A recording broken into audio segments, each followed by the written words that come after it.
ሁል ጊዜ ይዞት መውጣት ያለበት የየቀን ስነ ምግባሩ ተስፋ ነው።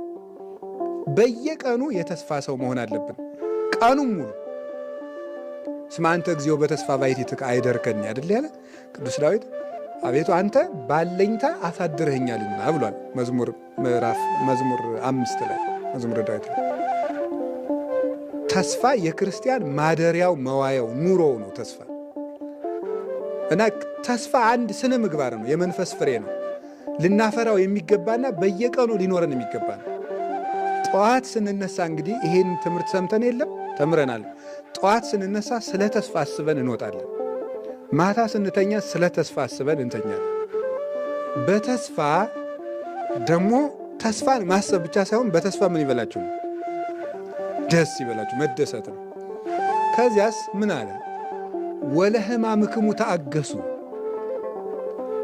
በመከራም ታገሱ ይላል። ተስፋ ያለ ሰው ትዕግስት ይኖረዋል። እናብራራዋለን።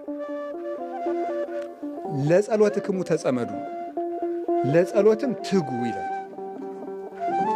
ተስፋ ከሁለቱ ጋር ነው የሚሄደው። ተስፋ ያለው ሰው መከራ ይታገሳል። ተስፋ ያለው ሰው ጸሎት አያቋርጥም። እነዚህ ሁለቱ ሦስቱ አብረው የሚሄዱ ናቸው። እንግዲህ ቅዱስ ጳውሎስ በዚህ ዓለም ጸንተው የሚኖሩ ስንት ናቸው ነው ያለ? 3 ምንድን ናቸው ነው ያለ? እምነት፣ ተስፋና ምንድን ነው? ፍቅር ነው ይላል። እምነት፣ ተስፋ፣ ፍቅር። እንግዲህ አሁን ዛሬ እየተማርን ያለ ስለ አንዷ ስለ ተስፋ ጸንተው የሚኖሩ 3ቱ ናቸው። ሁሉ ነገር ሲቀር መጨረሻ ላይ የሚቀሩት 3ቱ ናቸው። ስለዚህ ከ3ቱ አንዷን ተስፋን እንወቃት ነው። በጣም የሚገርመው አሁን ዓለም ሁሉ የተያዘበት ትልቁ መከራ ምንድን ነው? ተስፋ መቁረጥ ነው። ሁሉ ነገር ተስፋ መቁረጥ፣ ሁሉም በቃ ተስፋ ቆርጠን ነው። እና እንዲሁ ስለ ተስፋ አመለካከታችን እንዲለወጥ ነው። ሰው ነገ ያለው ፍጡር ነው። ተስፈኛ ፍጡር ነው። ሲጀምር የሰው ልጅ ተፈጥሮ ለተስፋ የተፈጠረ ፍጡር ነው። ሁልጊዜ ለተስፋ ይፈጠር። በተሳሳተ መንገድም እንኳን እንደው በተሳሳተ መንገድም እንደው አይዞህ ምና እንደው እስከ መቼ ነው እንዲነብቱት? አንድ ቀን መቼም ይስተካከል ይሆናል የሚለው እንደው ጥሩ ክርስቲያንም ባይሆን መጽሐፍ ቅዱስም ባያውቅ። ምክንያቱም ሰው ተፈጥሮ ለተስፋ ስለተፈጠረ። ሌላው ቀርቶ የሰው ልጅ በተፈጥሮ የሚያስጨንቀው ማን ነው የሚመስላችኋል? ነገ ነው አይደለም? የሰው ልጅ ብቸኛው የሚያስጨንቀው ነገር መጨረሻ ምንድን ነው ነው፣ ወይም መጨረሻ ላይ የምኖረው ማን ጋር ነው።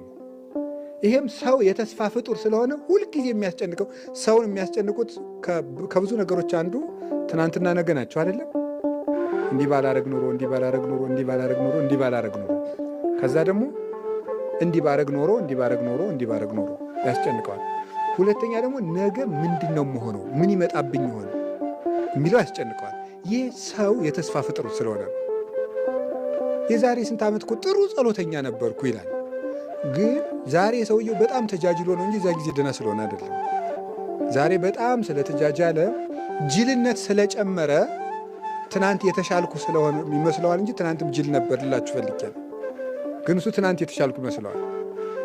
እና ትናንት በጣም ጥሩ ሰው ነበር፣ ትናንት ጸሎተኛ ነበር፣ ትናንት ጸባይ መልካም ነበር፣ ዛሬ ግን ተበላሸው፣ አመል የከፋ እንደዚህ ልጅ ይላል። ግን ትናንትም እንደዛ ነበረ። ዛሬ ግን ብሶት ነው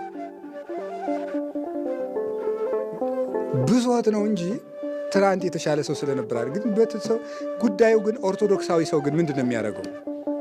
ኦርቶዶክሳዊ ከዛ ትናንትን ይላል፣ ዛሬን ይንቃል፣ ነገን ዛሬን እያቃለለ ደግሞ የሚያስደንቀው ደግሞ ነገን የሚጠብቀው ነገር ዛሬ ተጎልቶ ነገ በቃ የተሻለ ጊዜ መቼም አያለው መቼም እግዚአብሔር መቼም ይሄን ሳያሳየኝ አይገለኝም ይላል። ተጎልቶ ነው እንደዛ የሚለው።